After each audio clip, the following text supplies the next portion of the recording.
चलो बेटी, अपने घर चलो।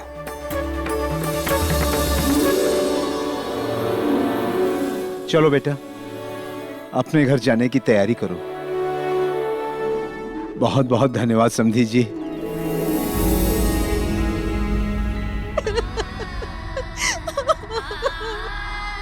सुनीति, भाभी, भले वो व्यक्ति अपराधी क्यों न हो, पर उस व्यक्ति ने मेरा घर बसा के एक सच्चे भाई का धर्म निभाया है।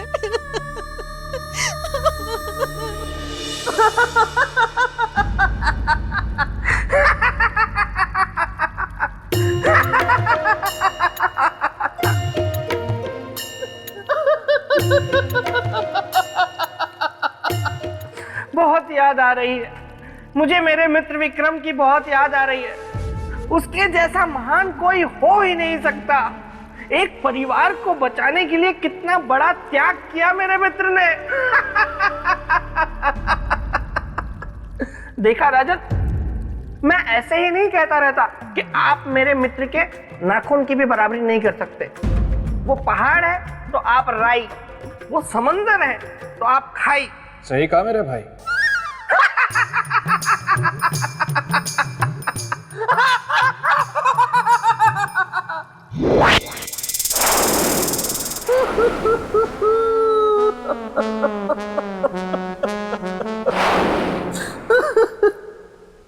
धन्यवाद राजन। हैं?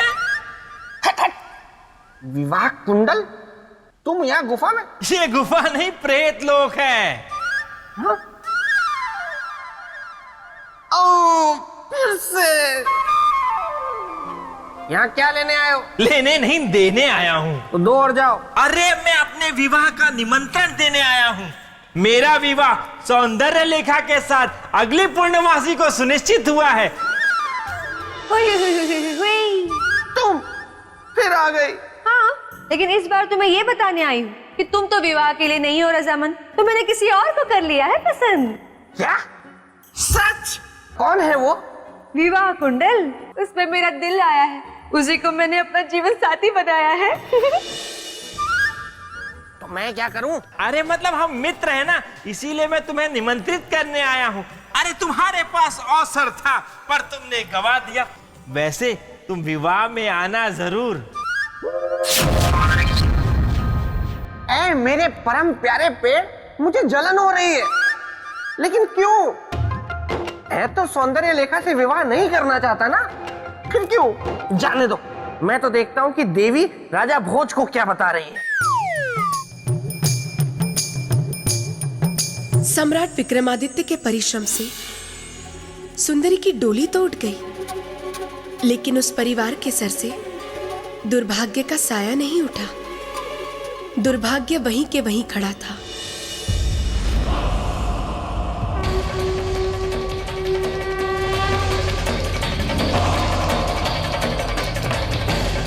प्रजापति, बाहर आइए। जी कहिए। याद है ना, आज ब्रह्मदेव के यहाँ भोजन बनने की तुम्हारे घर की बारी है।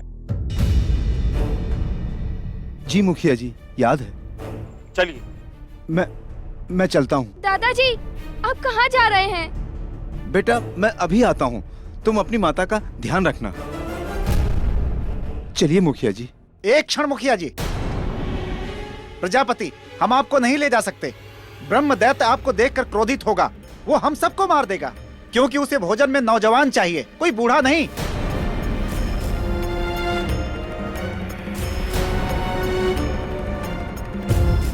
पर मुखिया जी, आप तो जानते हैं घर में केवल मैं ही हूँ।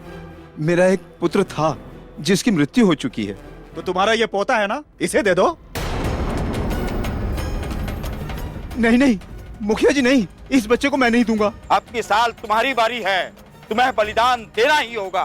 नहीं मुखिया जी, नहीं। चलिए, मैं चलता हूँ आपके साथ। नहीं नहीं, ये कहीं नहीं जाएगा। माँ, गांव की रक्षा के लिए जरूरी है जाना। नहीं पुत्र, नहीं, मैं नहीं जाने दूंगी मेरे पुत्र को। नहीं नहीं, ये कहीं नहीं जाएगा, ये कहीं नहीं जाएगा। बाबूजी इसको रोकिए ना। छोड़ो माँ। नहीं तो कहीं नहीं जाएगा। छोड़ो नहीं पुत्र, नहीं, छोड़ो मुझे।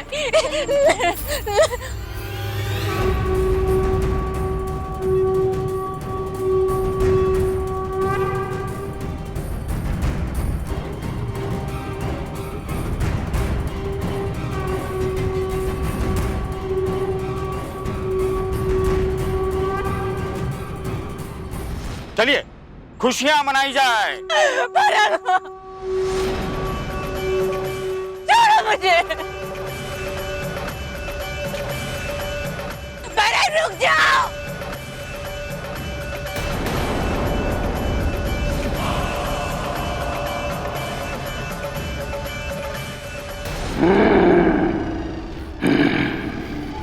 ये गांव वाले अभी तक मेरा भोजन लेकर क्यों नहीं आए? कहां मर गए सबके साथ?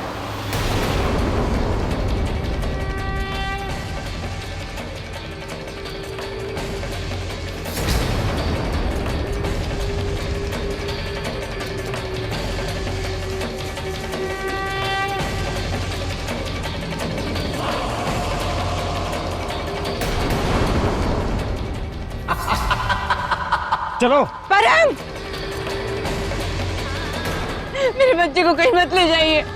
नहीं, इसे ब्रह्मदैत्य के पास मत ले जाइए। नहीं परम। वाह, इस बार भोजन में एक बच्चा। बहुत आनंद आएगा।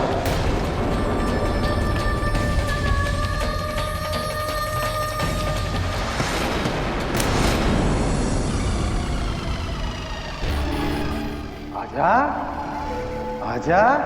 मत मारो मुझे, मुझे मत मारो, मुझे मत मारो। मेरा भोजन।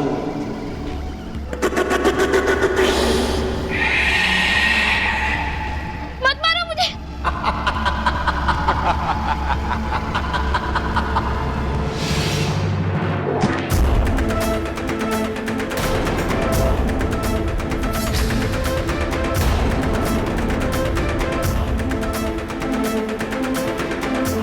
कौन हो तुम?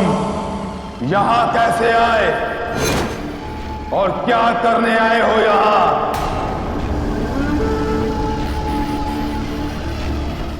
इस बच्चे को छूने का प्रयत्न भी मत करना। तू मारेगा मुझे? इस तरह शक्तिमान ब्रह्मदैत्य को तू मारेगा?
रुको ब्रह्मदत्त। अब कौन आ गया?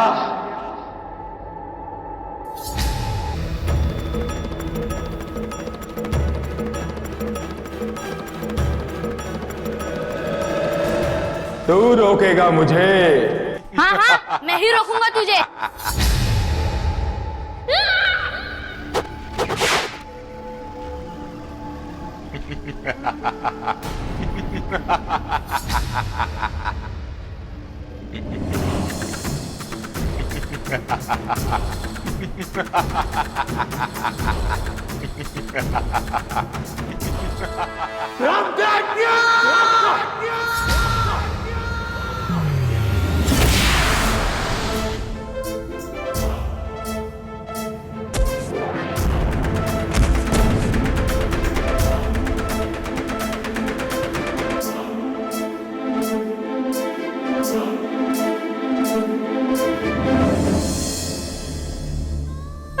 मेरा परम मुझे छोड़कर चला। माँ,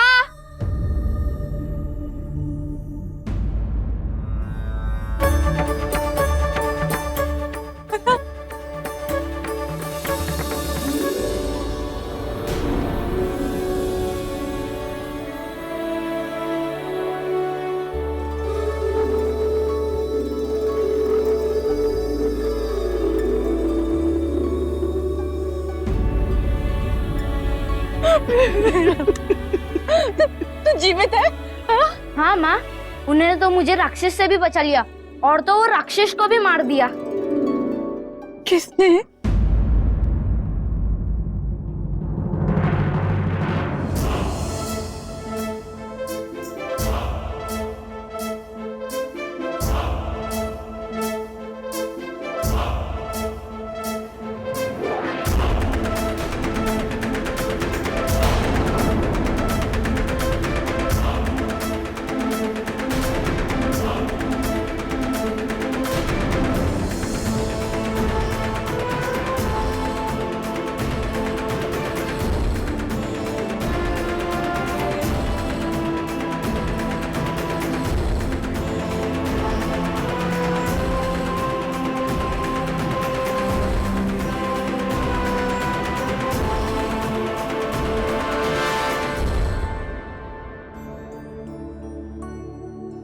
अब तो मैं आपसे क्षमा मांगने योग्य भी नहीं रही। घृणा का ये उपहार, आप सच में महान है सम्राट। ये जानते हुए भी कि मेरे हृदय में आपके लिए कितना क्रोध है, घृणा है, फिर भी आपने मेरे बच्चे को बचा लिया।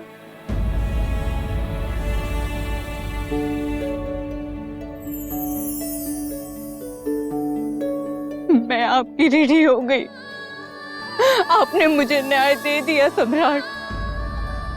अब मुझे ये कहने में तनिक भी संकोच नहीं होगा कि इस संसार में आप जैसा न्याय प्रिय सम्राट न हुआ है और ना ही कभी होगा।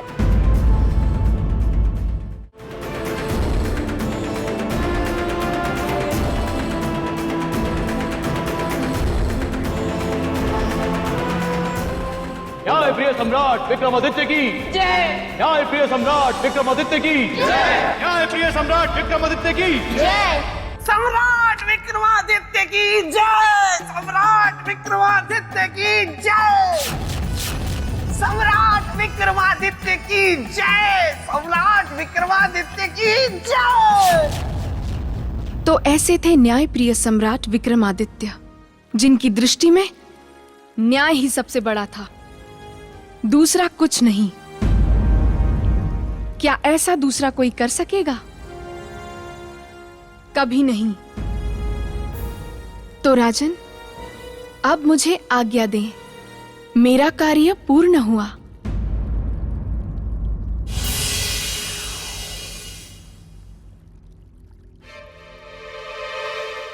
राजन, आपके अनुसार सम्राट विक्रमादित्य के न्याय का क्या रूप था? साधारण या असाधारण, किसी के पक्ष में या निष्पक्ष? निष्पक्ष और असाधारण। उनके न्याय की तो तुलना ही नहीं हो सकती देवी। उन जैसा न्यायधर्मी सम्राट तो सदियों में कोई होता है। अब आपकी बुद्धि की परीक्षा है राजन। एक प्रश्न पूछना चाहती हूँ आपसे। पूछिए देवी। क्या न्याय इस सृष्टि में सभी प्राणियों के लिए समान है या मनुष्य और अन्य जीव जंतुओं के लिए अलग अलग? यदि आप सम्राट होंगे तो क्या करेंगे? न्याय के तराजू में सभी को समान रूप से तौलेंगे या अलग अलग न्याय करेंगे? फंस गए ना राजन, खा गए ना गच्चा। अरे ये देवी महामाया का प्रश्न है, इसका उत्तर देना इतना आसान नहीं है राजन। इसलिए कहता हूँ मेरे साथ उज्जैनी चलिए और चलकर वहां का राजपाट संभाल लीजिए। बेताल, अब एक प्रश्न मैं तुमसे भी पूछती हूँ। तुम क्या बनना पसंद करोगे? मेंढक, कौवा, खरगोश या फिर गधा? चारों में से कुछ नहीं देवी। मैं तो यहाँ निकट के शमशान में एक शव का स्वास्थ्य देखने आया था, तो सोचा आपके भी दर्शन करता चलूं। तो हो गए दर्शन? हाँ, हो गए। तो अब जाओ यहाँ से। थोड़ा विश्राम करके जाता हूँ ना, थक गया हूँ, फिर चला जाऊंगा। लेकिन मैं कुछ नहीं बोलूंगा, राजा भोज के सर की कसम, मैं कुछ नहीं बोलूंगा। बेताल,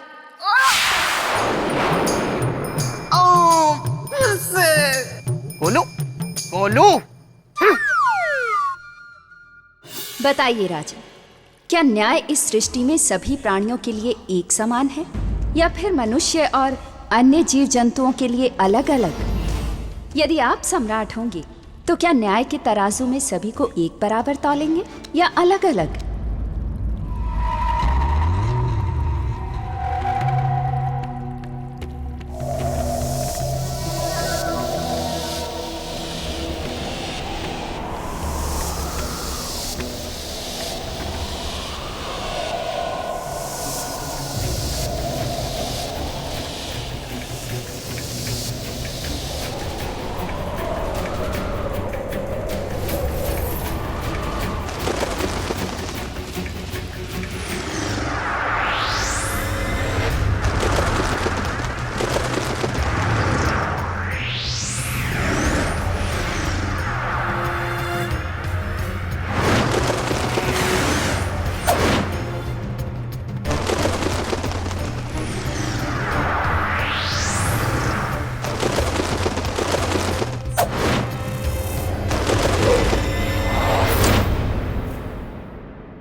कौन है? कौन है यहाँ जो इस मासूम कबूतर को मारना चाहता है?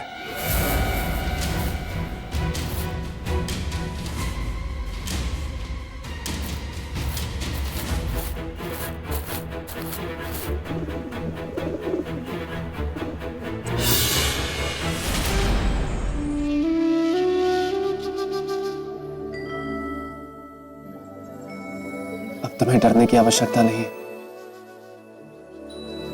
मैं हूं तुम्हारी रक्षा करने के लिए। रुको, रुको, ये मेरा कबूतर है, ये मेरा कबूतर है। राजन, ये कबूतर मेरा है, मुझे दो इसे।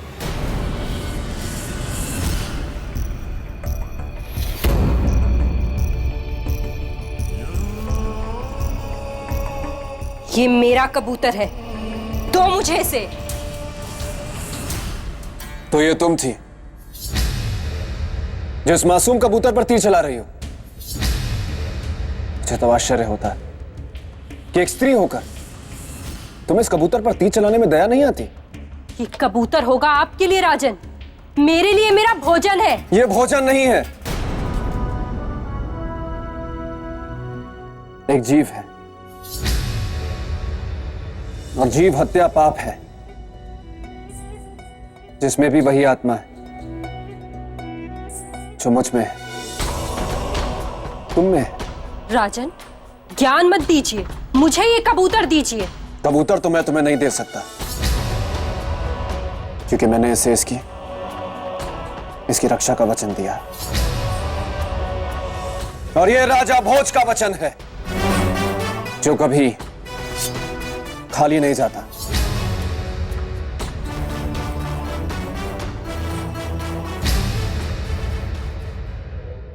ज्ञान मत दीजिए, मुझे ये कबूतर दीजिए। कबूतर तो मैं तुम्हें नहीं दे सकता,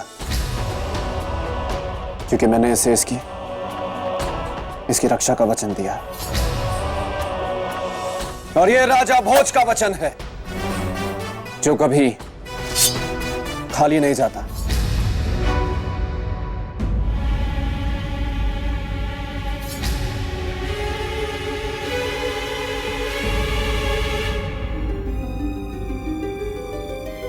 देवी, आप रोने क्यों लगी? क्योंकि आप मेरे भूखे बीमार पति के साथ अन्याय कर रहे हैं। अन्याय? कैसे? अगर आपके लिए इस कबूतर की जीवन रक्षा न्याय है, तो मेरे साथ अन्याय क्यों कर रहे हैं? ठीक है, मैं तुम्हारे साथ भी न्याय करूंगा। मैं तुम्हें उचित न्याय का वचन देता हूं। बताओ, इस कबूतर के बदले क्या चाहिए तुम्हें? इस कबूतर के भार के बराबर स्वर्ण। ठीक है, स्वर्ण मिलेगा तुम्हें। और कुछ? नहीं, बस।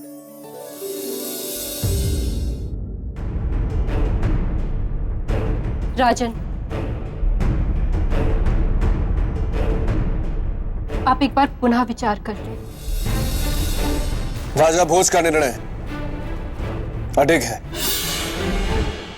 यही तो समस्या है कि इनका निर्णय अडिग होता है, और अब मेरे मित्र विक्रमादित्य के सिंहासन को पाने का निर्णय करके बैठ गए, और मैं इन्हें डिगा नहीं पा रहा हूं, जबकि मैं हूं बेताल, गलने नहीं देता किसी की हाँ? नहीं नहीं नहीं नहीं, वो क्या है मेरे परम प्रिय पेड़? अचानक मुझे याद आया कि ये वाक्य कि मैं हूं बेताल, गलने नहीं दूंगा किसी की दाल, मैंने सबसे ज्यादा बार जिससे कहा, उसी की दाल किसी और की पतीली में गल गई। हाँ, सौंदर्य लेखा की ही बात कर रहा हूं। वो आई तो थी मेरे साथ गृहस्थी की रोटी पकाने, लेकिन अब विवाह कुंडल के साथ प्रेम की पूरियां पकाएगी। विवाह कुंडल मुझे कोई फर्क नहीं पड़ता, मुझे क्या, तुम भी ना मेरे परम प्रिय पेड़, पता नहीं कब क्या क्या चर्चाएं छेड़ देते हो। ठहरो, अभी मुझे देखने दो कि राजा भोज ने कबूतर के बदले में कितना स्वर्ण दिया।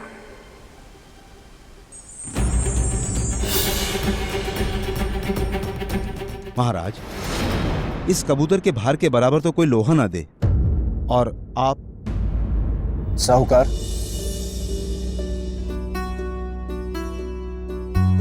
जीवन चाहे किसी का भी हो, जीवन अनमोल होता है।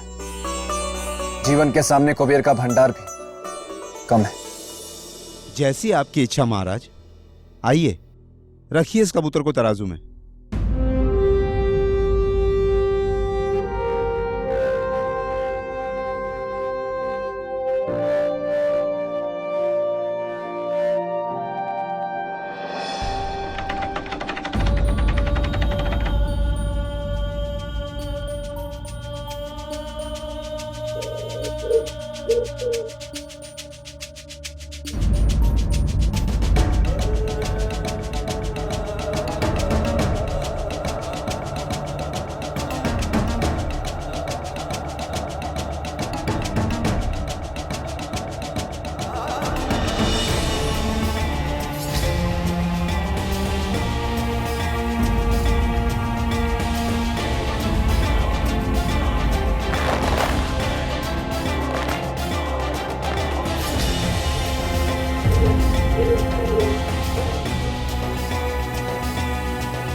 ये कैसा जादू है?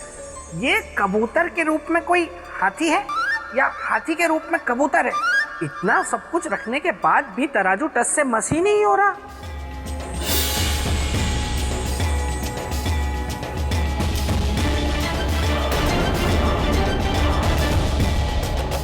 ये क्या कर रहे हैं महाराज? आप तो मुकुट उतारने का अर्थ जानते हैं। इसके बाद आप राजा नहीं रह जाएंगे। कोई अंतर नहीं पड़ता। इस एक मामूली कबूतर के लिए ऐसा मत करिए। अपना मुकुट वापस पहन लीजिए। किसी परिस्थिति में नहीं।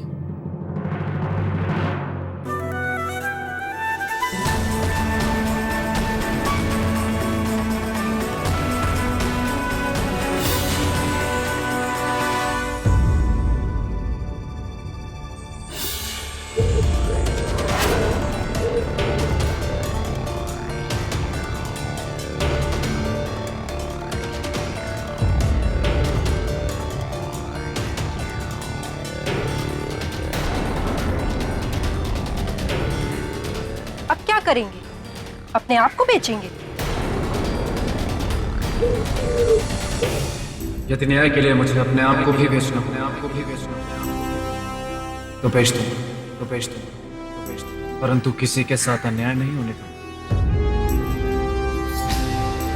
राजन, अब तो न्याय के लिए संध्या तक प्रतीक्षा करनी होगी, क्योंकि हाट संध्या को ही लगता है। करूंगा प्रतीक्षा। महाराज, आपने कबूतर की जान तो बचा ली। इसके बदले में आपने भीलनी को सब कुछ दिया, यहां तक कि अपना मुकुट भी। इससे तो भीलनी की कई पीढ़ियों का भरण पोषण हो जाएगा। तो फिर आप अपने आप को क्यों बेचना चाहते हैं? ताकि मैं भिल्ली और कबूतर दोनों के साथ समान न्याय कर सकूं। क्या ऐसा करना इतना आवश्यक है? क्योंकि अगर मैं ऐसा नहीं करूंगा तो न्याय कलंकित हो जाएगा। जिसमें आपकी खुशी, मैं तो आपके भले के लिए कह रहा था। चुपचाप आप कबूतर लेकर निकल लेते, भीलनी आती, अपना सामान लेकर जाती। यह असंभव है। तो ठीक है, हाट लग रहा है वहां, अब जाइए।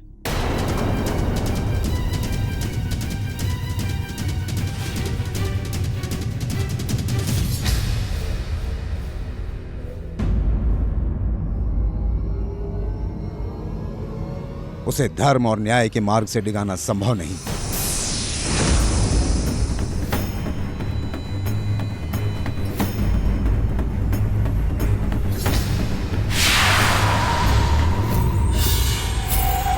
महामाया, कैसी है ये माया?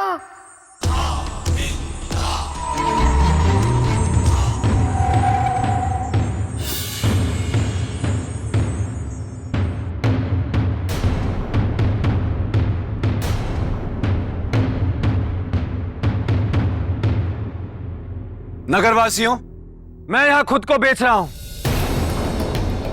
इसलिए मैं आप सबसे निवेदन करता हूं कि मेरी ऊंची से ऊंची बोली लगाएं और मुझे अपना सेवक बनाएं।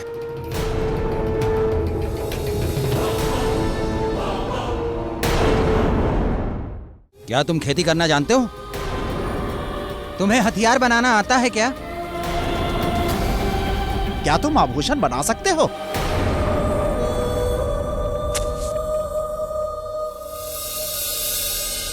नहीं, पर आप मुझे अवसर देंगे तो मैं सीख लूंगा। तुम्हें कोई नहीं सिखाएगा भाई, क्योंकि तुम्हें इस काम का अनुभव नहीं है।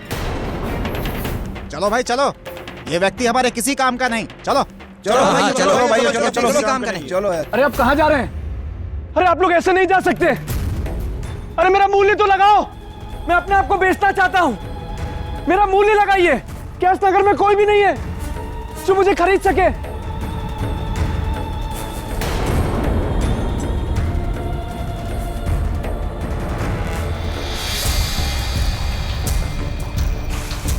हे महाकाल, क्या मैं अपने न्याय के वचन की रक्षा नहीं कर पाऊंगा?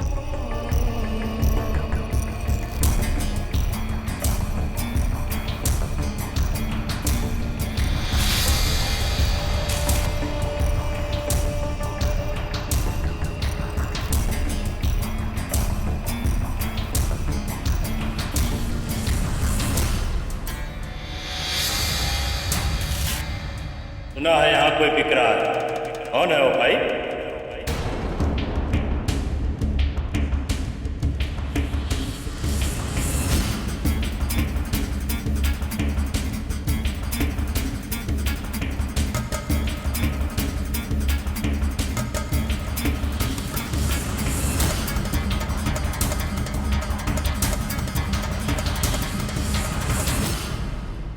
मैं शमशान का चांडाल हूं, मुर्दा फूंकता हूं। तुम फूंक पाओगे मुर्दा? हाँ, मैं फूकूंगा। तब मैं तुझे खरीदता हूं। आज से तुम हमारे सेवक हुए। पर दाम क्या देंगे ये तय नहीं हुआ। दाम? प्रतिदिन 1 रोटी। यदि मंजूर है तो बोलो, अन्यथा मैं दूसरा सेवक ढूंढता हूं। हाँ, स्वीकार है।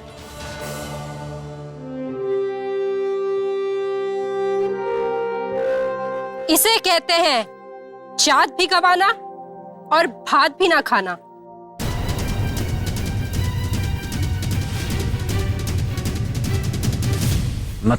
मतलब आप इस एक रोटी की मजदूरी में कब और कैसे मेरे कबूतर का मूल्य चुकाकर न्याय कर सकेंगे?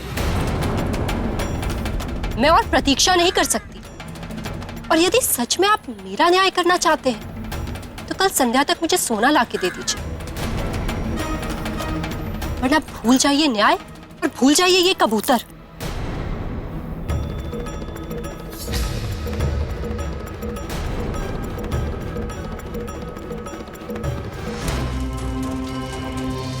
दास, अब से यही शमशान तेरी कर्मभूमि है। यहाँ चिता जलाने की तैयारी से लेकर चिता जलाने का, कर वसूलने का कार्य सब तुझे ही करना होगा, बिना किसी दया मया के।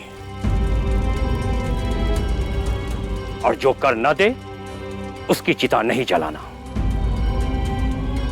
समझे?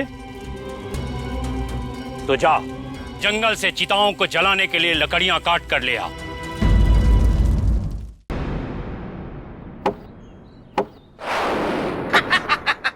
राजन! बेताल, आप यहाँ? मैं आपकी कुछ सहायता करूं? इससे? ये तो फिर भी काफी बड़ा है। इसके लिए तो मेरा नाखून ही काफी है। नहीं। ठीक है, देखिए राजन, अब से मैं आपका शुभचिंतक हूं और आपके शुभचिंतक होने के नाते मैं आपको एक सलाह देना चाहता हूं, क्योंकि आप उज्जैनी नगरी के राजा हैं, महान नगरी के, मेरे मित्र की नगरी के। इसीलिए कह रहा हूं राजन, ये सब करना आपको शोभा देता है? नहीं है ना? तो छोड़िए ये सब और लौट जाइए। हाथ जोड़कर मैं आपसे निवेदन करता हूं कि अब मैं राजा नहीं हूं, किसी का दास हूं। इसलिए कृपा करके मुझे अपने कर्तव्य का पालन करने दें। लेकिन राजन, मैं ये कह रहा हूं। बेताल, मैं तो सिर्फ बेताल, प्रणाम देवी। तुम जानते हो ना, जो भी राजा भोज के साथ हो रहा है वो मेरी ही माया है। जी देवी। फिर भी तुमने राजा भोज को मेरी माया से निकालने का प्रयत्न किया। अब इसके लिए तुम्हें दंड तो भुगतना ही होगा। क्षमा देवी, क्षमा। इस बार तुम्हें क्षमा नहीं मिलेगी बेताल, दंड मिलेगा। अब 1 दिन तक खरगोश बनकर रहोगे। क्षमा देवी, क्षमा। मैं भावनाओं में बह गया, इसीलिए ये कह गया।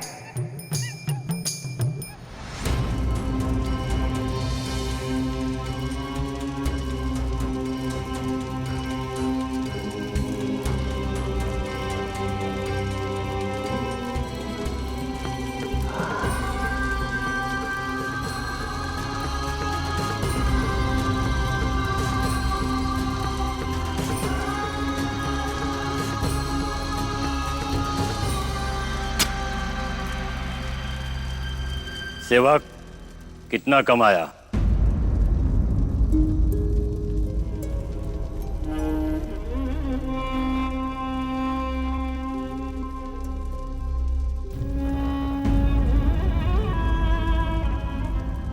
बस इतना ही?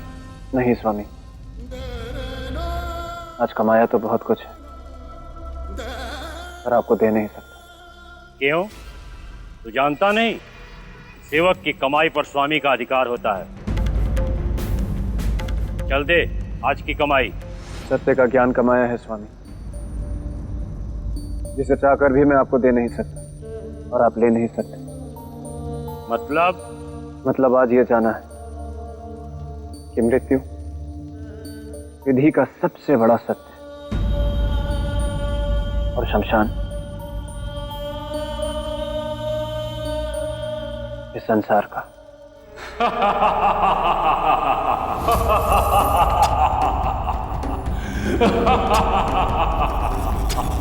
तू तो बड़ा ज्ञानी है रे। अच्छा तो एक बात बता, जब शमशान ही जीवन का सत्य है तो मनुष्य इसे नगर के बाहर बनाता क्यों है? क्योंकि वो इस सत्य का सामना करने से डरता है। अरे वाह, ऐसी ज्ञान की बातें तो आज तक मैंने किसी से नहीं सुनी है रे। तू तो बड़ा बुद्धिमान है रे। ये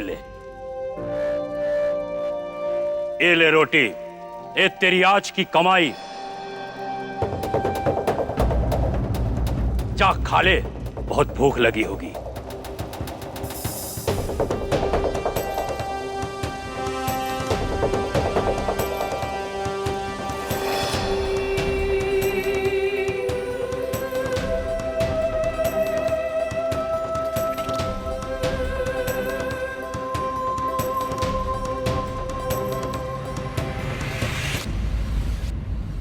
तू अभी भी सास में बैठा है कि तेरा वो रक्षक राजा भोज तुझे बचाने आएगा? भूल जा, वो नहीं आने वाला। इसलिए अब अपने अंत के लिए तू तैयार हो जा। रुक जा बिल्ली, रुक जा बिल्ली, रुक जा बिल्ली।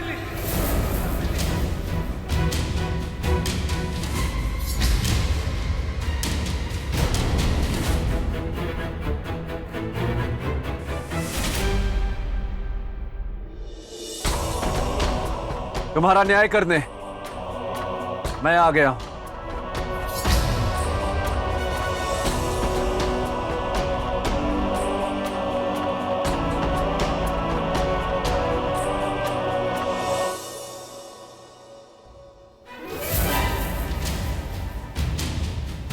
एक रोटी की कमाई करने वाला चांडाल क्या न्याय करेगा भोज?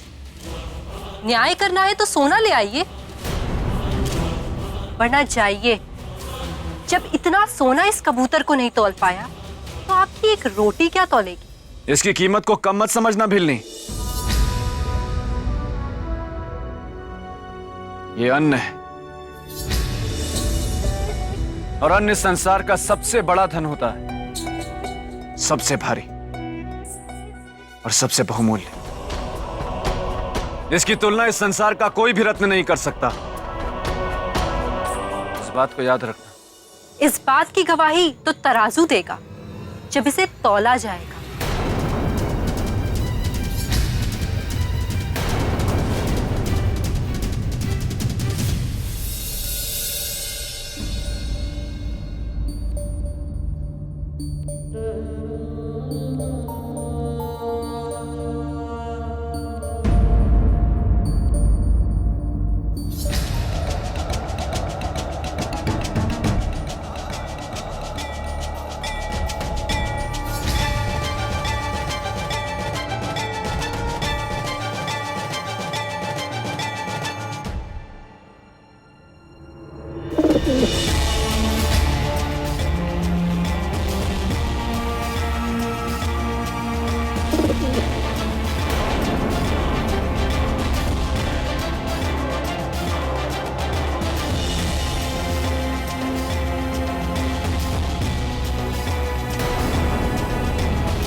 ये महामाया ने मुझे कौन सी दुविधा में डाल दिया। अब ये 24 घंटे कब पूरे होंगे और कब मैं फिर खरगोश से बेताल बनूंगा। कहीं राजा भोज सिंहासन पाने की दाल गला ना ले। देखूं तो वो है कहां। खरगोश की आंखें भी छोटी होती है। देवी, मैंने अपने वचन के अनुसार आपका न्याय कर दिया है। अब ये सब कुछ आपका है, इसे स्वीकार करें और मुझे आज्ञा दें।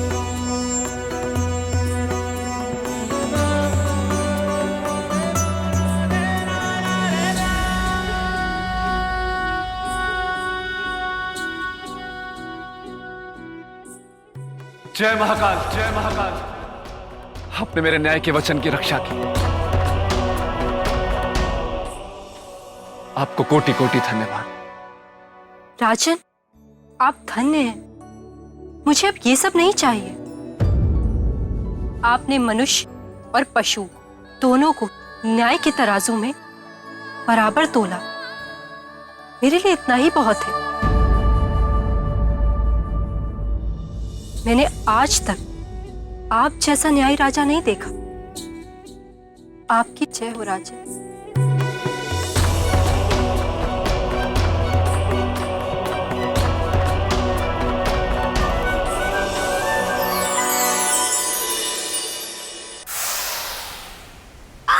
वाह वाह वाह पहले जैसा हो गया। वाह वाह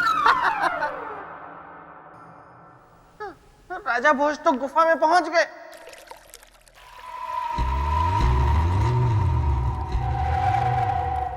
महामाया, नहीं नहीं नहीं नहीं नहीं, इनके सामने मैं नहीं जाऊंगा वहां, वरना पता नहीं इस बार मुझे क्या बना देंगी। राजन, आप और आपका न्याय दोनों ही धन्य हैं। जिस प्रकार आपने एक पक्षी और एक मनुष्य के बीच समानता से न्याय किया है, उसे ये संसार सदा ही याद रखेगा। न्याय की कसौटी पर आप खरे उतरे हैं राजन। अब आप सिंहासन की ओर कदम बढ़ा सकते हैं।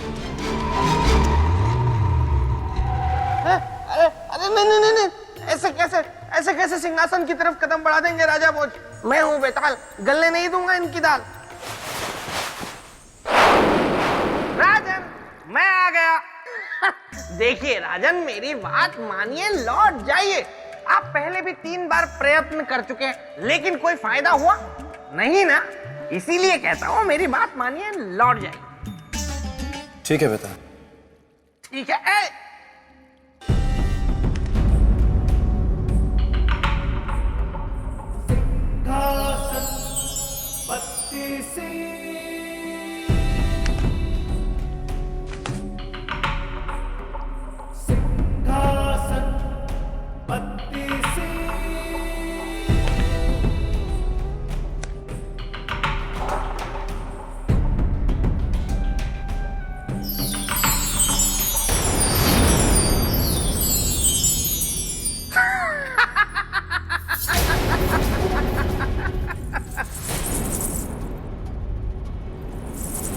पायल की छन छन।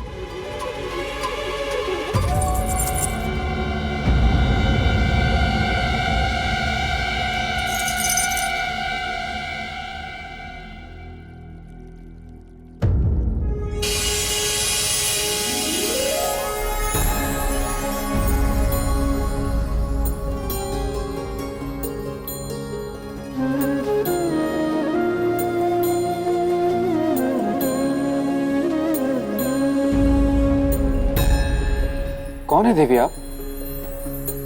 बताइए तो जाने। देवी, भला मैं आपको कैसे बता सकता हूँ? मैं तो आपको पहली बार देख रहा हूँ। चलिए कुछ संकेत देती हूँ। मैं चंचल, कोमल, चितवन, रस, रूप और गंध की मैं दीवानी। आप बताइए। नहीं बता सकता देवी, कृपया आप स्वयं बता दें। ना रजनीगंधा ना अश्वगंधा, चित्रगंधा है मेरा नाम।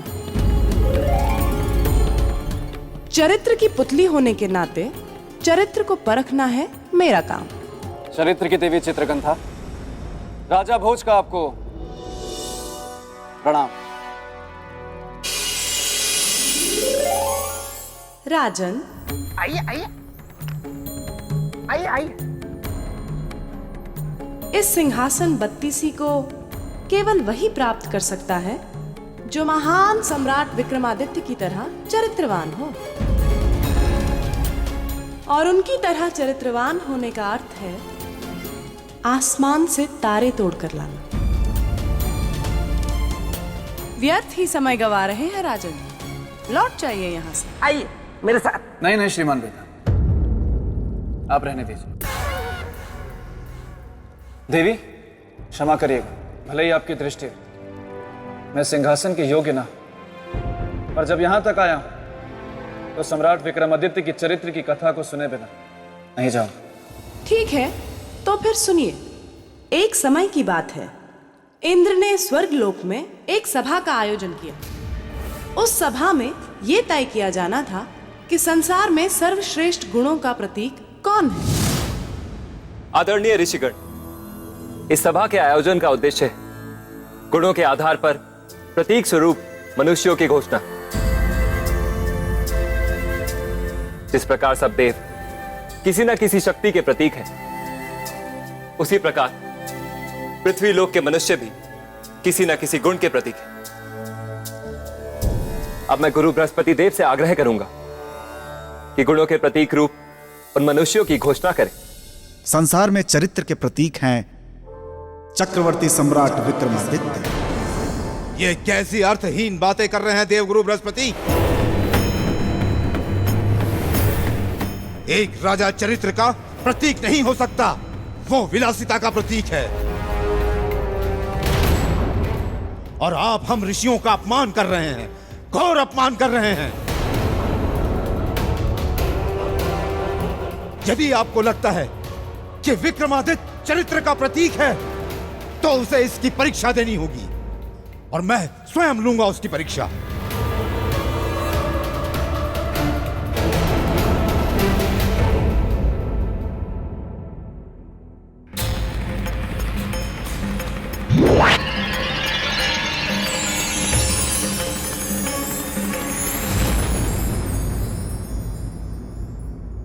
ऋषिवर, मैं अपने निर्माण का उद्देश्य जानती हूँ, और ये भी जानती हूँ कि मोहिनी की शक्ति से आज तक कोई नहीं बच पाया है। इसलिए आप निश्चित रहे ऋषि, चरित्रवान विक्रमादित्य को मैं अपनी एक मुस्कान से अपने वश में कर लूं।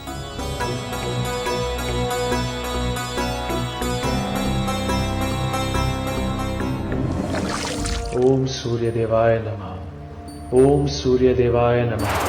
ओम सूर्य देवाय नमः। ओम सूर्य देवाय नमः।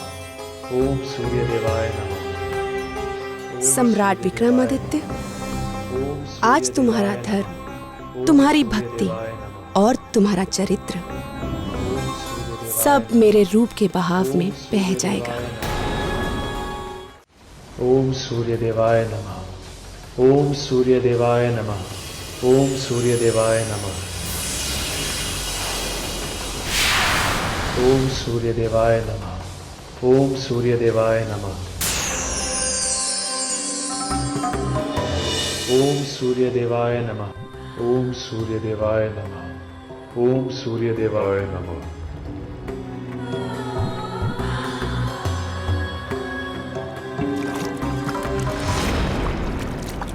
सम्राट विक्रमादित्य तो जा रहे हैं, हमें इन्हें रोकना होगा।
राजन, क्या एक पुरुष के चरित्र पतन के लिए केवल स्त्री दोषी होती है?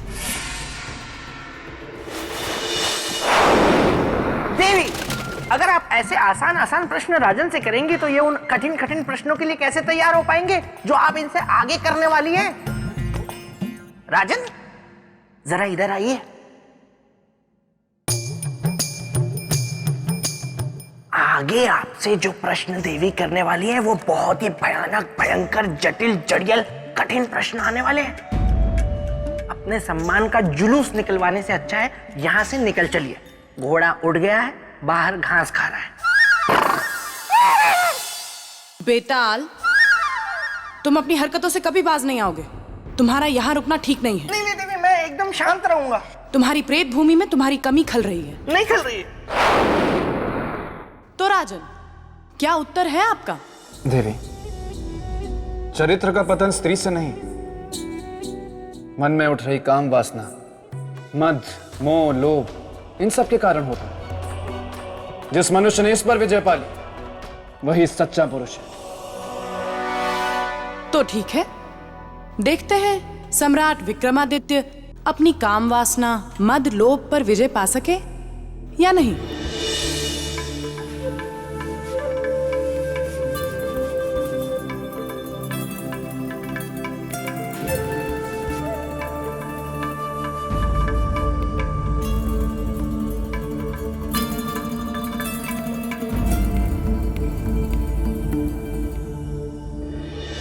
देवी, हम कहाँ गए?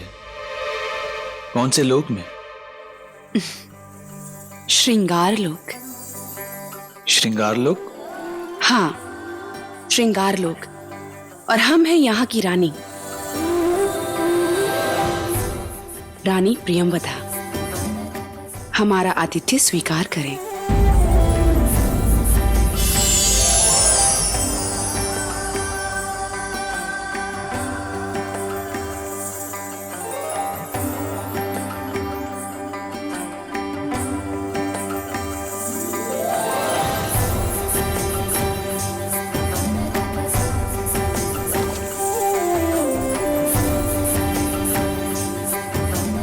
इस स्वागत के लिए बहुत धन्यवाद देवी, किंतु हमें पृथ्वीलोक वापस जाना होगा।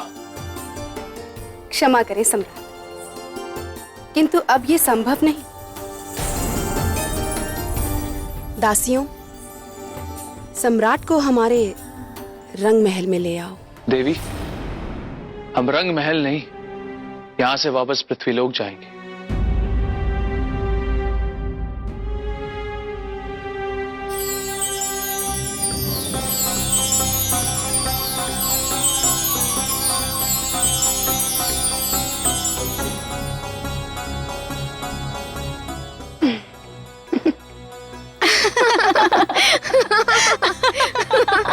ये क्या कर रही हैं आप देवी?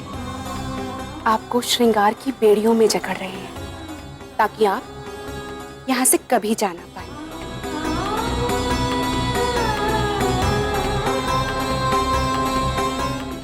देवी, क्या प्रियंवदा सम्राट विक्रमादित्य को प्रेम की बेड़ियों में बांध पाए?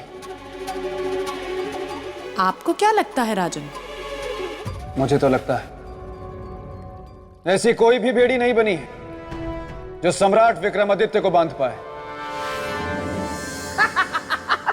सही कहा राजा भोज। अरे जिस सम्राट को संसार की कोई बेड़ी नहीं जकड़ पाई, उसे ये श्रृंगार की बेड़ी क्या जकड़ेगी? पर ये बात इस प्रियंवदा को कौन समझाए? अच्छा होता अगर ये रूपमती होने के साथ साथ बुद्धिमती भी होती। बस बेताल, ये मैं कल से क्या सुन रहा हूं? क्या सुन लिया तुमने मस्तिष्क कुमार? यही किस्सा से सौंदर्य लेखा बस विवाह कुंडल से शादी कर रही है। अब तुमसे क्या छुपाना मेरे मित्र, बुरा तो मुझे भी बहुत लग रहा है, क्योंकि जब भी वो यहाँ आती थी ना तो मेरे प्रेत भूमि में रंग बिखर जाते थे। तुम तो ये तुम्हारी शरारत थी, ये छल है, ये छल है। तुमने मेरे मित्र का रूप धरकर मुझे छला है। हाँ मेरे प्यारे बेताल, वरना ऐसे थोड़ी ना तुम गलने देते मेरे प्रेम की दाल। हाँ, मैं तो पहले ही समझ गया था कि मेरे मित्र मस्तिष्क कुमार के रूप में तुम आई हो, मैं ऐसे जाल में फंसने वाला नहीं हूँ।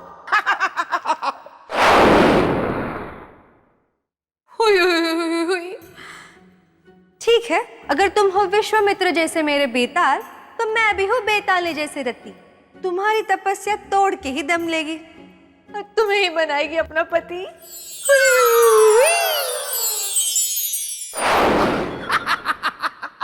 ये तो मेरी तपस्या नहीं भंग करवा पाई, लेकिन अब देखता हूं मेरे मित्र के चरित्र की तपस्या भंग करने के लिए प्रियंवदा ने क्या किया। हर संभव प्रयत्न किया गया महान सम्राट विक्रमादित्य को लुभाने का, और ले गया उन्हें रंग महल में।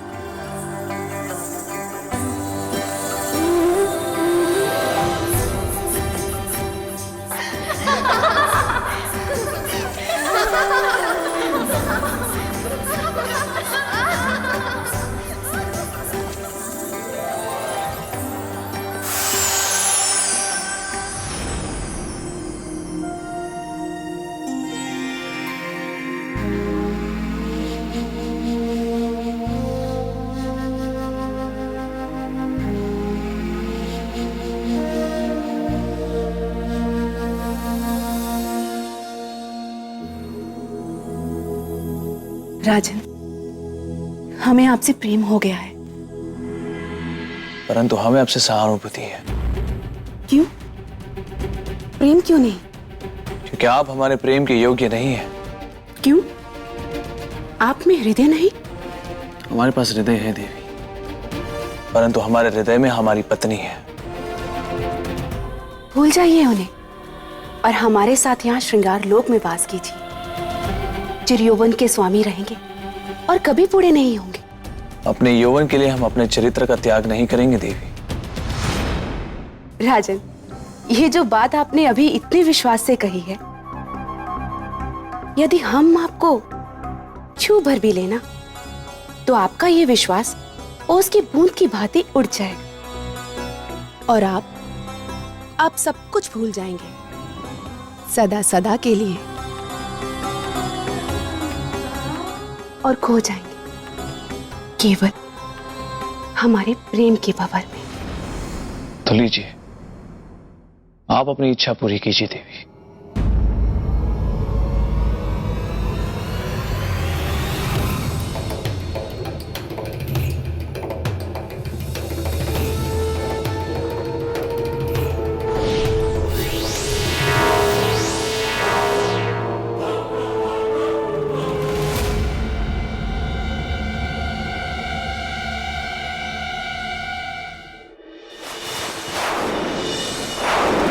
देखा राजन, पता चल गया होगा उस प्रियंवदा को कि मेरा मित्र विक्रमादित्य कोई साधारण मनुष्य नहीं है। खा गई ना प्रियंवदा झटका। बिल्कुल सत्य कहा आपने बेताल। देवी, मैं आपसे बहुत प्रसन्न हूँ। कम से कम किसी बात पे तो आपने मुझसे सहमति जताई। मैं तो आपकी हर बात से सहमत हूँ, और उस बात से खास कर जिसमें आप कहती हैं कि राजा भोज मेरे मित्र के सिंहासन के योग्य नहीं है। योग्यता का प्रमाण पत्र आपको देने की जरूरत नहीं है बेताल। तो राजन, क्या आपको पता है कि प्रियंवदा को सम्राट को स्पर्श करते ही झटका महसूस क्यों हुआ? इसका कारण जानते हैं?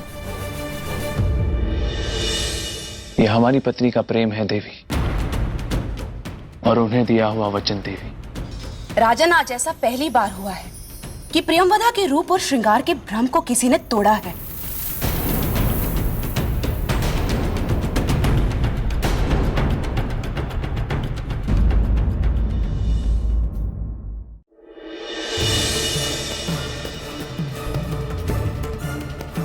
राजन, आज ऐसा पहली बार हुआ है कि प्रियंवदा के रूप और श्रृंगार के भ्रम को किसी ने तोड़ा है।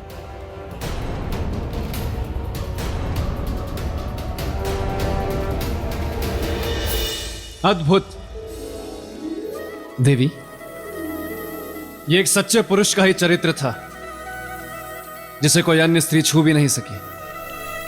सत्य कहा आपने राजन। परीक्षा मनुष्य के भीतर छुपी योग्यता को बाहर ले आती है। कुछ ऐसा ही हुआ सम्राट विक्रमादित्य के साथ। उस प्रियंवदा की परीक्षा सम्राट विक्रमादित्य के चरित्र के गुण को बाहर ले आई और वे उस परीक्षा में सफल भी हुए। देवी, मुझे बार बार ऐसा क्यों लग रहा है कि आप मेरी परीक्षा ले रहे हैं? मान लीजिए यदि ऐसा ही हुआ तो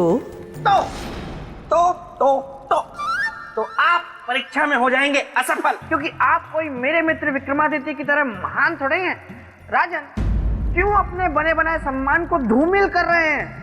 आप कह दीजिए कि आपने हार मान लिया और अब आप उज्जैनी लौट जाएंगे। हाँ राजन, आपका प्रश्न ये था कि कहीं ऐसा तो नहीं है कि मैं आपकी परीक्षा ले रही हूँ। मेरा जवाब ये है कि मान लीजिए यदि ऐसा ही है तो मैं इतना कहूंगा कि केवल रूप चरित्र की कसौटी नहीं होती, श्रृंगार से प्रेम नहीं होता। श्रृंगार से व्यक्ति केवल आकर्षित होता है और आकर्षण प्रेम का प्रथम अध्याय। तो कहने का अर्थ ये है कि सम्राट विक्रमादित्य आकर्षित हो चुके थे उस प्रेमवदा पर? नहीं, परंतु प्रेमवदा के प्रेम निवेदन में असफल होने के कारण उनकी परीक्षा और भी कठिन होने वाली थी, क्योंकि प्रेम में असफल प्राणी किसी भी सीमा को पार कर सकता है। सत्य कहा राजन आपने। हमें शीघ्र ही इस लोक से बाहर निकलना होगा, परंतु बाहर जाने का रास्ता दिख नहीं रहा है।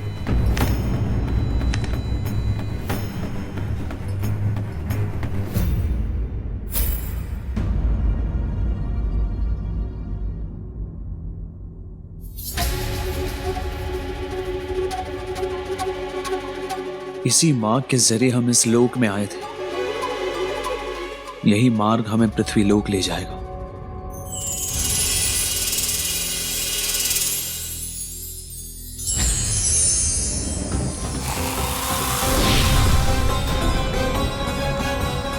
राजन, ये श्रृंगार लोक है। यहाँ आना और जाना सब हमारी इच्छा से होता है।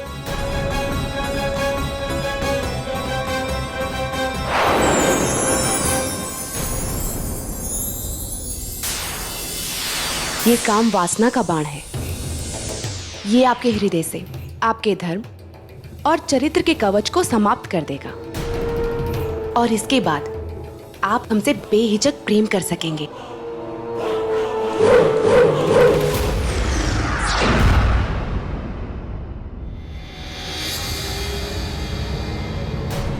राजन, ये प्रेम बाण है।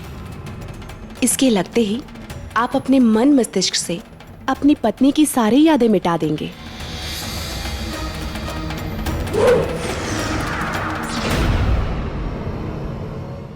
राजन, ये सम्मोहन बाण है। इसके लगते ही आप अपने राज्य, अपनी पत्नी, अपना प्रेम और अपना चरित्र सब भूल जाएंगे और आपको याद रहेगी तो केवल प्रियंवदा।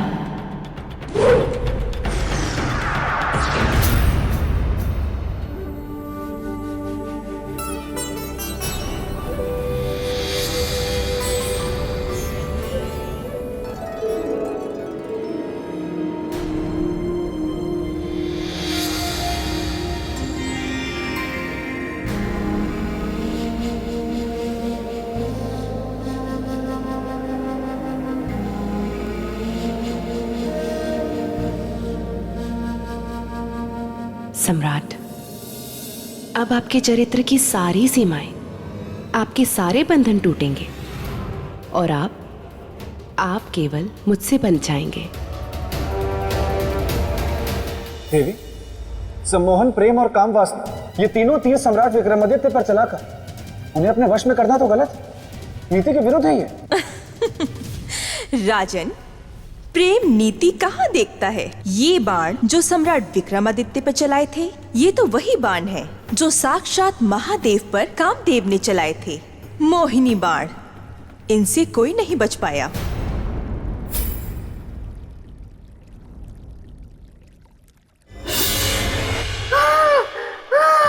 देवी की जय हो।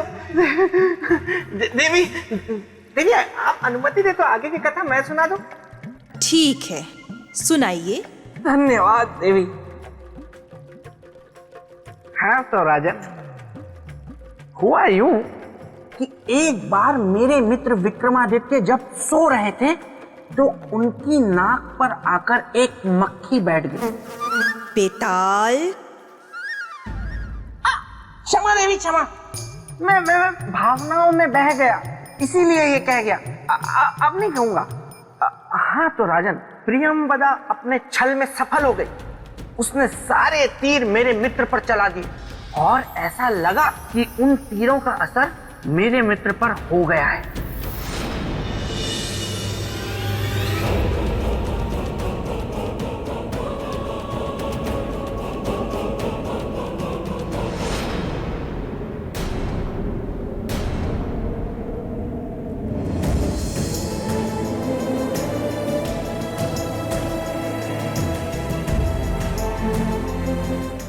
देवी, जिस मोहिनी बाण का उपयोग करके आपने हमारे चरित्र को भ्रष्ट करना चाहा, हमारे मन मस्तिष्क से हमारी पत्नी को हटाना चाहा, वो केवल हमारी पत्नी ही नहीं परंतु हमारे चरित्र और हमारे प्रेम की रक्षा कवच है, जो हर पल हमारे साथ है। अगर आपको यकीन नहीं आता तो अपनी दृष्टि घुमाएं और देख लीजिए।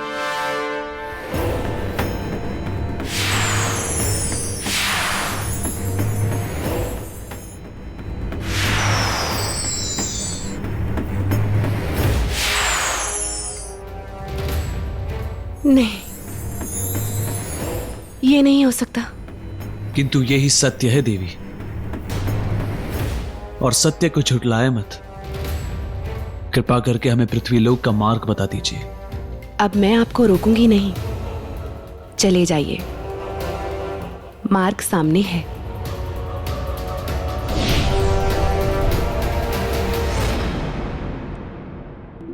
किंतु जाने से पहले मैं आपको एक सत्य अवश्य कहूंगी।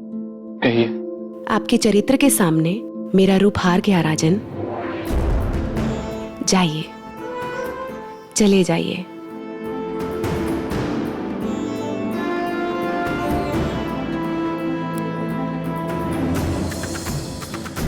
और इस तरह रानी प्रियंवदा हाथ मलते रह गई। देखा मेरे मित्र का चरित्र।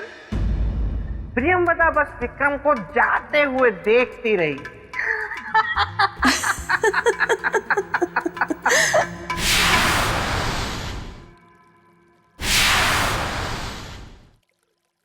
रूप की रानी प्रियंवदा और इतनी विवश। अब यही तो विडंबना थी राजन। देखिए ना, ये है कामदेव के 3 अपराजित तीर, श्रृंगार, प्रेम और काम, जो सम्राट विक्रमादित्य के महान चरित्र के आगे पराजित हो गए और रानी प्रियंवदा परेशान।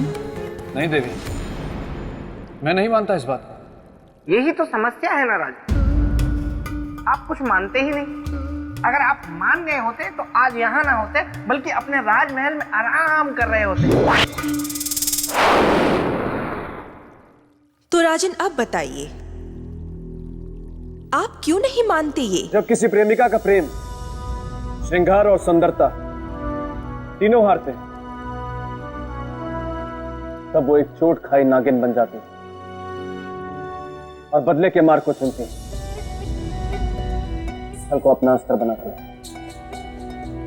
क्योंकि कोई भी स्त्री अपने व्यक्तित्व और अस्तित्व को अनदेखा होते हुए नहीं देख सकती है देवी। मतलब रूप की रानी प्रियंवदा ने सम्राट विक्रमादित्य के साथ छल किया होगा। बिल्कुल ऐसा ही किया रानी प्रियंवदा ने। अवसर पाकर वो सम्राट विक्रमादित्य की अनुपस्थिति में उज्जैनी जा पहुंची। तो ये है चक्रवर्ती सम्राट विक्रमादित्य के धर्म, न्याय और चरित्र की नगरी उज्जैनी, जहां उनके धर्म और चरित्र की गूंज सदा गूंजती रहती है।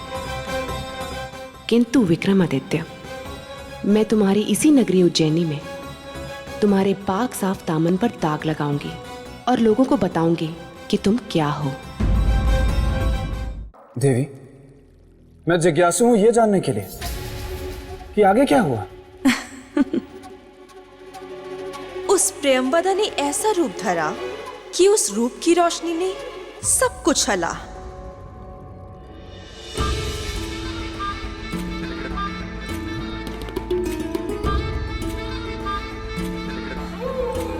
क्यों मिलना चाहती है आप महारानी से? प्रयोजन क्या है मिलने का?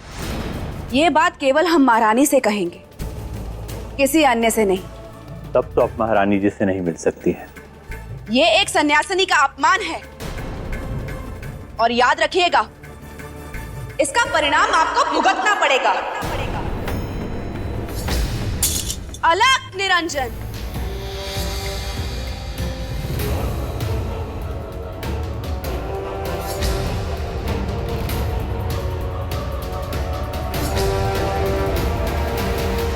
आचार्य जी, क्या बात है? कि स्त्री बिना कारण बताए आपसे मिलना चाहती थी और परमात्मा की कृपा से आज हमारी ये इच्छा पूर्ण हुई। नहीं देवी, परमात्मा की परम कृपा तो हम पर हुई है, जो पूजा के तुरंत बाद हमें आप जैसी सन्यासिनी के दर्शन हो गए। अलग निरंजन।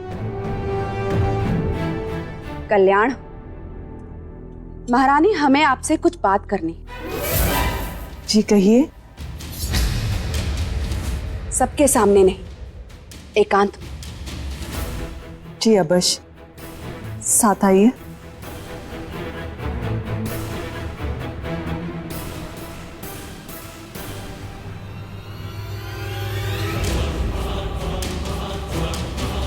राहु काल में एक अपरिचित इंसान का महल में प्रवेश। हे परमात्मा, रक्षा करना। मैं ढूंढ रही थी उसको,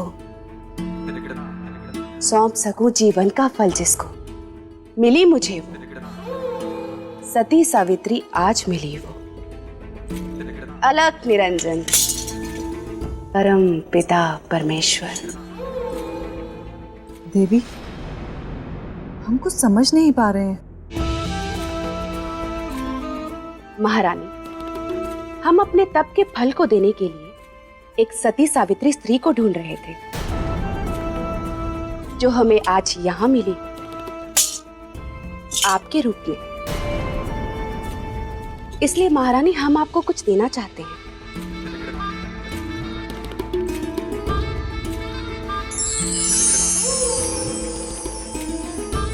महारानी, हमारे तप के इस फल को ग्रहण कीजिए।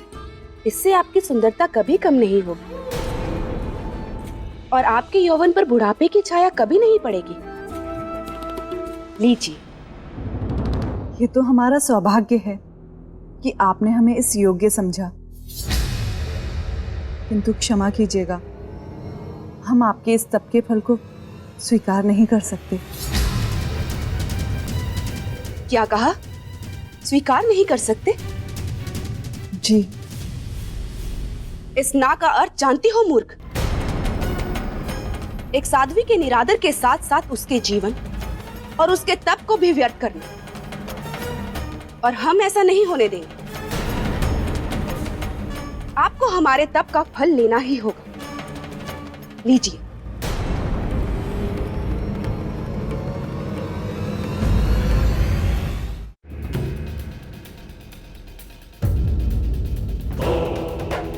ये प्रश्न कुंडली बताएगी उस सन्यासिनी के आने का उद्देश्य।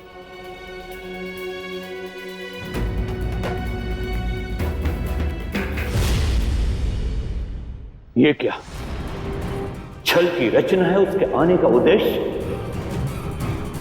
अनर्थ, घोर अनर्थ। लेकिन ये छल क्या है और किसके साथ है ये छल? देवी, हमारे कारण आपका तप और जीवन दोनों में से एक भी व्यर्थ नहीं होगा।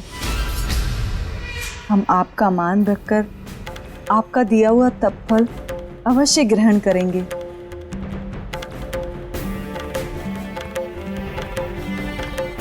क्या बात है देवी, आपकी आंखों में आंसू? कुछ नहीं। कुछ तो है, बताइए ना। हमने भी तो आपकी बात मानी, तो क्या आप हमारी बात नहीं मानेंगी? कहना शोभा नहीं देगा और हम आपकी दृष्टि में गिर जाए। कभी नहीं। आप हमारे लिए आदरणीय हैं, निसंकोच कहिए। आज आपके रूप और सौंदर्य को देखकर हमारे मन में एक भावना जागी। कुछ पल के लिए ही सही, मुझ में भी आपसे रूपवती बनने का मोह जाग गया। कृपया कुछ पल के लिए आप अपना सौंदर्य मुझे देंगी। किंतु ये कैसे संभव हो सकता है देवी? सुंदरता तो ईश्वरीय देन है।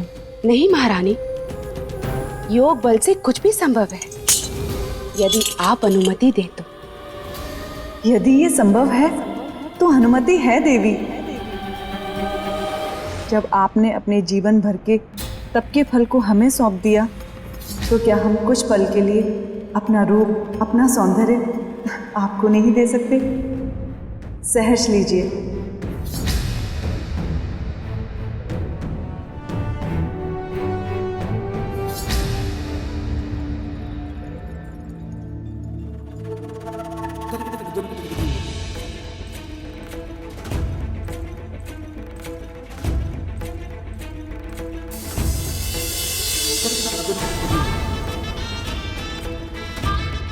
सम्राट विक्रमादित्य, अब देखिए आप अपने चरित्र के बल का हरण। समाप्त हो जाएगी आपकी शक्ति आज से।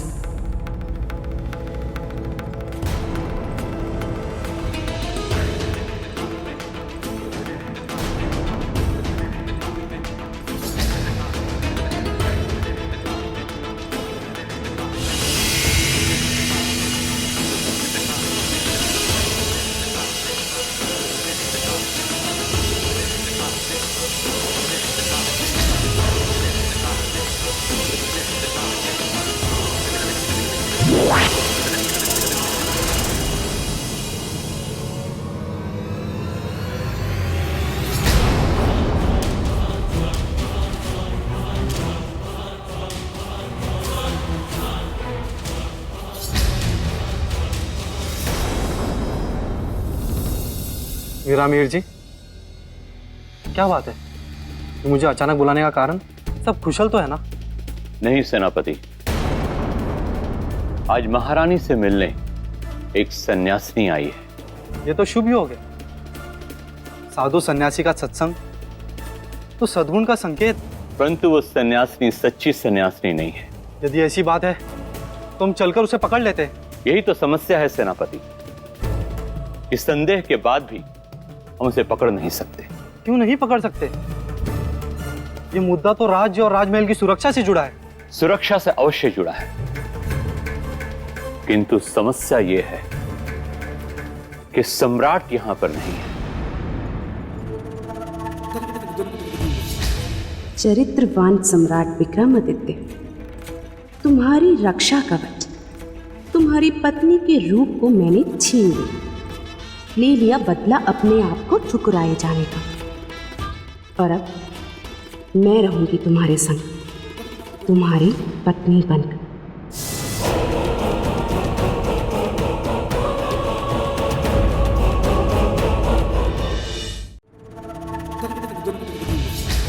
चरित्रवान सम्राट विक्रमादित्य, तुम्हारी रक्षा कवच, तुम्हारी पत्नी के रूप को मैंने छीन लिया, ले लिया बदला अपने आप को ठुकराए जाने का। और अब मैं रहूंगी तुम्हारे संग, तुम्हारी पत्नी बनकर।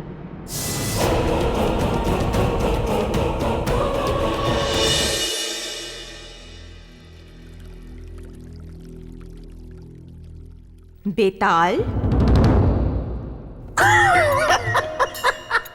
चौंक गए ना राजन? देवी, आगे की कथा मैं सुनाता हूं।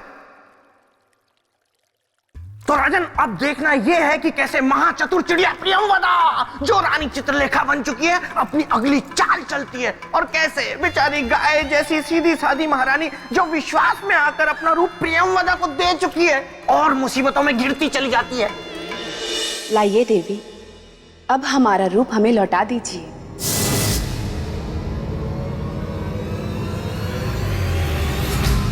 रूप और वापस? सन्यासिनी, हमने तुमसे ये रूप तुम्हें वापस करने के लिए नहीं लिया है, बल्कि तुम्हें वन वापस भेजने के लिए लिया है। जाओ, अब चली जाओ यहां से, अभी और अविलंब। देखिए देवी, ये हंसी मजाक का समय नहीं है। आपने कुछ क्षण के लिए हमारा रूप लिया था। लाइए, हमारा रूप हमें लौटा दीजिए। महारानी, ये मजाक नहीं है, बल्कि सच है, एक कड़वा सच, कि अब आप महारानी नहीं रही, बल्कि एक सन्यासिनी हैं।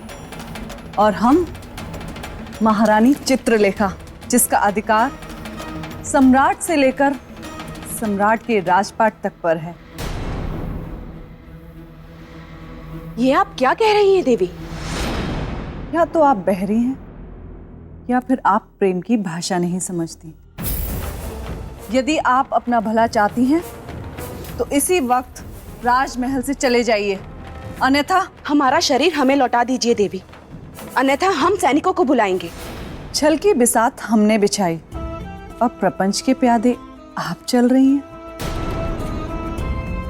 विरामहेर जी, विरामहेर जी, विरामहेर जी,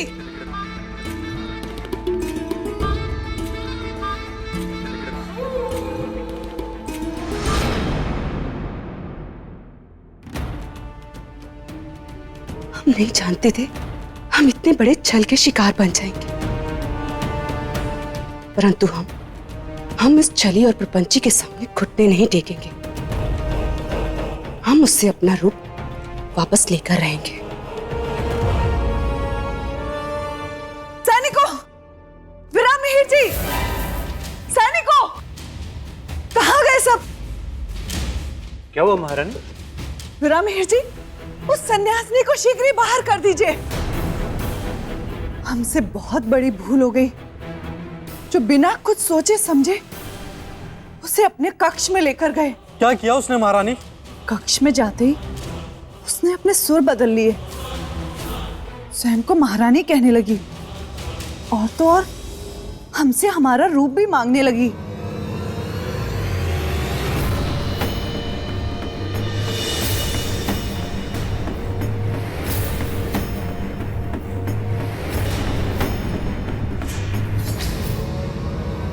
हमें हमारा रूप वापस दे घातिनी, अन्यथा हम तुम्हें जीवित नहीं छोड़ेंगे। राजदंड देंगे तुम्हें। सैनिकों, बंदी बना लो इसे।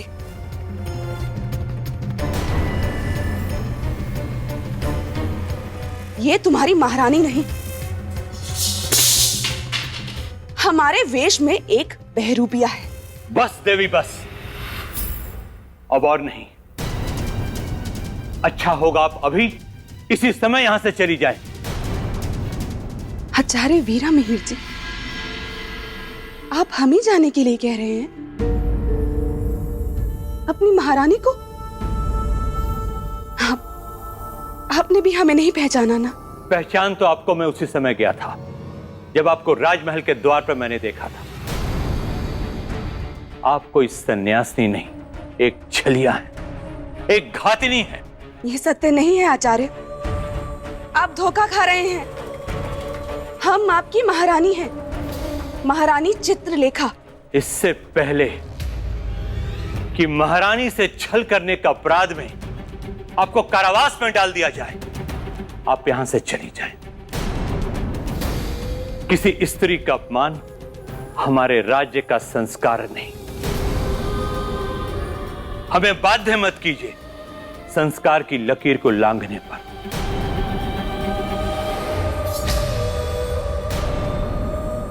विरामहेर जी, इससे बहस मत कीजिए और इस संकट को तुरंत ही राजमहल से दूर कर दीजिए। बस। कहीं नहीं जाएंगे हम। जब तक सम्राट वापस नहीं आ जाते हम कहीं नहीं जाएंगे, ना इस राजमहल से और ना ही इस राज्य से। देवी, एक प्रश्न मेरे मन में होता है कि परीक्षा तो सम्राट विक्रमादित्य की थी, तो फिर उनकी पत्नी चित्रलेखा के साथ इस प्रकार का छल और उन्हें इस तरह पीड़ा देना कहां तक सही था? राजन, ये आपने कोई नया प्रश्न नहीं किया। यही प्रश्न इंद्रदेव ने भी ऋषिवर से किया था और उनका उत्तर था कि सम्राट विक्रमादित्य की वास्तविक परीक्षा का आरंभ अब हुआ है। हम सत्य कह रहे हैं, हम आपकी महारानी हैं, हमारा विश्वास कीजिए, हम सत्य कह रहे हैं। चरित्रवान विक्रमादित्य, पतन हो गया तुम्हारे चरित्र का, क्योंकि अब तुम्हारी पत्नी चित्रलेखा नहीं प्रियंवदा है। अब देखती हूं कि कैसे करते हो अपने चरित्र की रक्षा।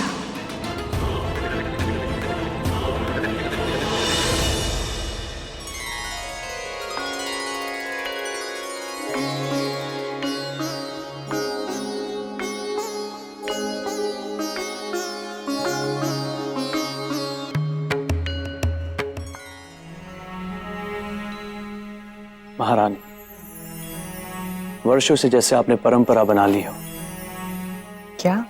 हम जब भी कहीं से लौट कर आते हैं आप आरती उतारना नहीं भूलती।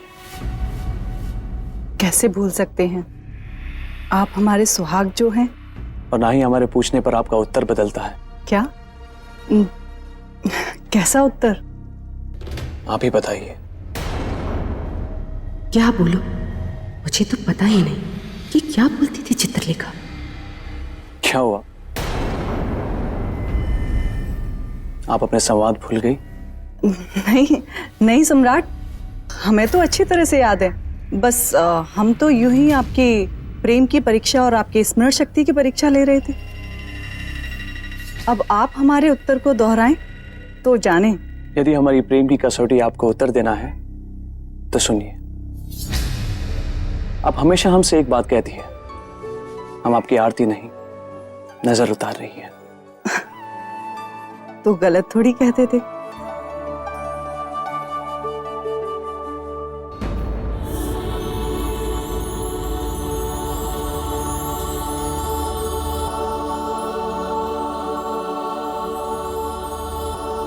अब चलिए। महारानी,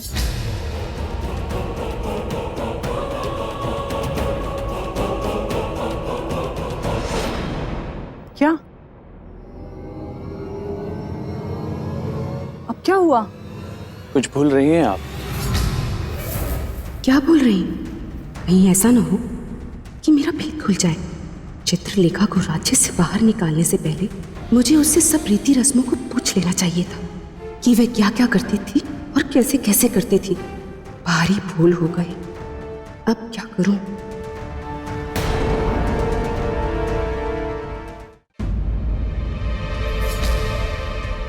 क्या सोच रही हो? सोच नहीं रहे थे, हम तो याद कर रहे थे कि हम क्या भूल रहे हैं। कुछ भी नहीं, हम तो बस आपको छेड़ रहे थे और आप है कि इतनी गंभीर हो गई। चले? फिर दोबारा ऐसा मजाक मत कीजिएगा। आपके इस मजाक ने तो हमारे प्राण ही सुखा दिए। अच्छा, अब चलिए।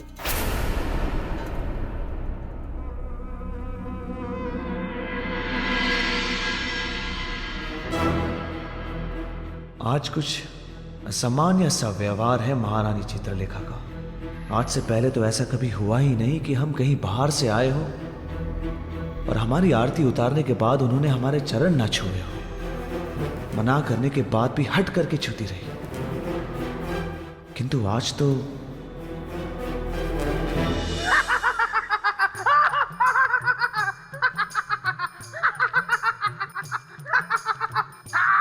बेताल, ये क्या नया नाट्य प्रदर्शन है?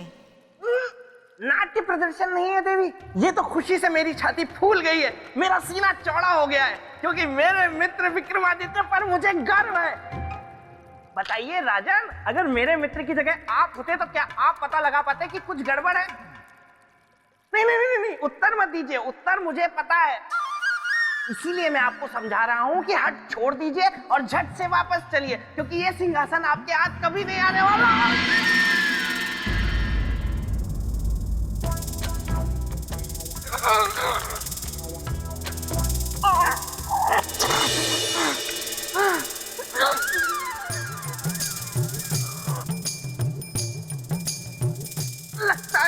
लोक में सौंदर्य लेखा आ गई है और अपनी बुआ की दी हुई खेचन शक्ति का प्रयोग कर लिया है उसने।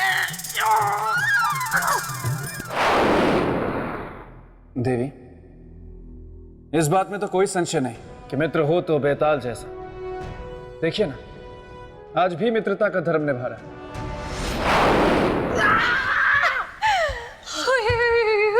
ये क्या तरीका है बेतालनी? मैं वहां पर अपने मित्र की चरित्र की कथा सुनने में लीन था और तुमने मुझे यहाँ खींच लिया। क्योंकि मैं हूँ सौंदर्य लेखा, मैंने तुमको यहाँ नहीं देखा, इसलिए तुम्हें लाया खींच। आओ करे प्रेम की बातचीत। हाँ, वाह वाह, अच्छा किया, बहुत अच्छा किया सौंदर्य लेखा जो तुम यहाँ खुद आ गई, वरना मैं ही तुम्हें बुलाने वाला था। सच? क्या तुम्हारे मन में मेरी यादों के रसगुल्ले पक रहे थे जो तुम मेरी राह ऐसे तक रहे थे? नहीं नहीं, मैं तो तुम्हें ये बताने के लिए यहाँ बुला रहा था कि मैंने विवाह करने का इरादा कर लिया है। सच? और तो और विवाह के पश्चात मैं घर बेताल बन के अपने ससुराल में ही रहने वाला हूँ। अब ये पूछोगी नहीं कि वो बेतालनी कौन है? उसमें पूछना क्या है? सौंदर्य लेखा यानी कि मैं। नहीं, तुम नहीं। उसका नाम है कमल चक्षुनी, जिससे मेरा विवाह होने जा रहा है। देखो, क्या नाम है तुम्हारा? सौंदर्य लेखा। हाँ, सौंदर्य लेखा। मुझे पता है तुम्हारा दिल टूटा होगा, लेकिन मैं क्या करूं? अब तुम ऐसा करो कि सबसे पहले यहाँ आना बंद करो, क्योंकि कल ही मैं यहाँ से अपना ये पेड़ और बाकी सब सामान बटोर के यहाँ से हमेशा के लिए चला जाऊंगा।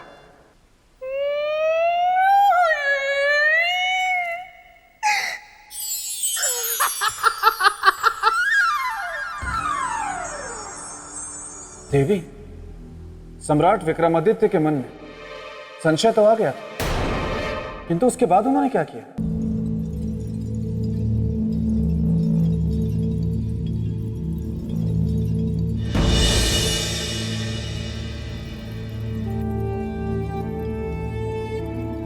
क्या बात है महारानी, आज आपका मन बड़ा शांत लग रहा है। लगेगा नहीं जब एक स्त्री के पति को आज का विशेष दिन भी याद ना रहे तो भला उसका चित्त शांत कैसे रहेगा? ऐसा कौन सा विशेष दिन है आज? वसंत ऋतु का पहला दिन, एक स्त्री के जीवन का सबसे महत्वपूर्ण दिन, जिस दिन एक पत्नी का मन कभी मयूर बन अपने पति के साथ नाचने का होता है तो कभी हिरनी के समान गुलाचे भरते हुए भागने का होता है।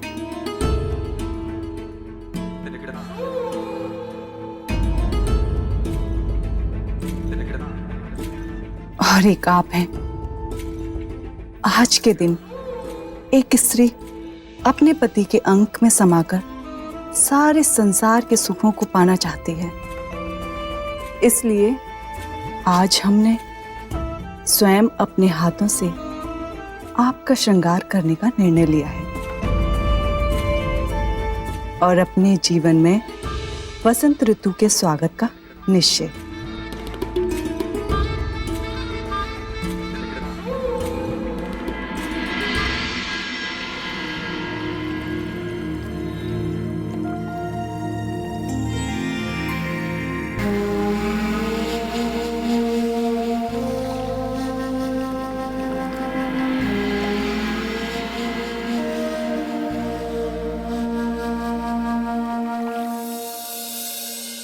मैं अपने उद्देश्य में सफल हो गई विक्रमादित्य।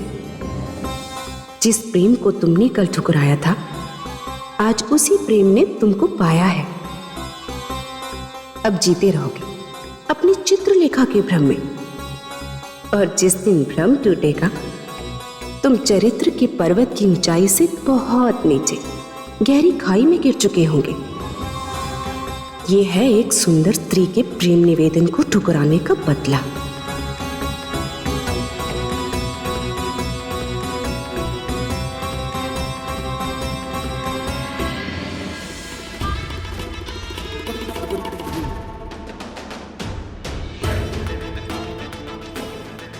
सम्राट विक्रमादित्य, अपने जिस चरित्र पर तुम्हें बहुत गर्व है, जो चरित्र ऋषियों और देवताओं के बीच चर्चा का विषय बना हुआ था। आज मैं प्रियमवदा उस चरित्र को सदा सदा के लिए मिटा दूंगी। आज मैं ये सिद्ध कर दूंगी कि रूप की धारा में सबके चरित्र बह जाते हैं।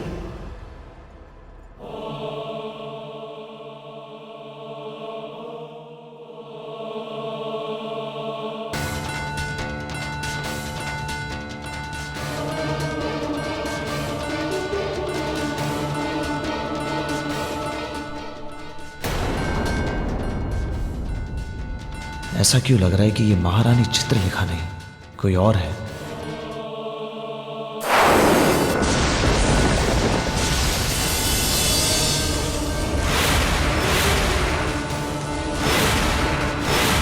कौन है आप?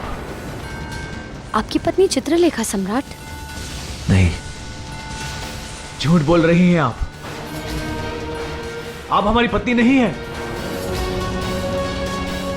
बताइए हमें, कौन है आप?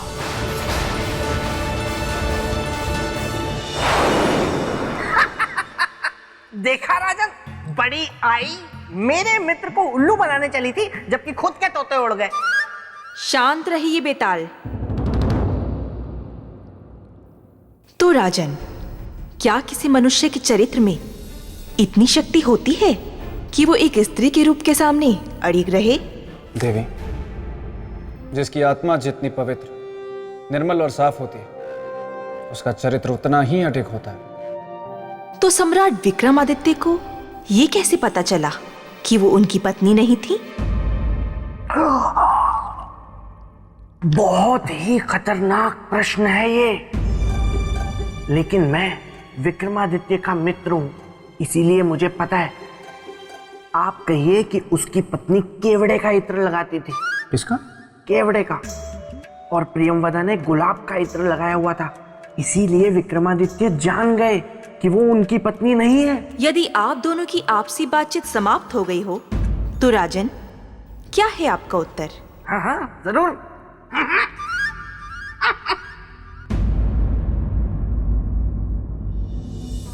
देवी, स्पर्श से। स्पर्श से? हाँ देवी। किसी को पहचानने की ये कैसी विधि है राजन? प्रेम मन से मन का मेल, स्पर्श का नहीं। इसीलिए जब प्रियमवदा ने सम्राट विक्रमादित्य को स्पर्श किया, तो सम्राट विक्रमादित्य के मन ने उस स्पर्श को स्वीकार नहीं किया। अपने मन की आंखों से देखने वाले और अपनी आत्मा की आवाज सुनने वाले को भला कौन धोखा दे सकता है देवी?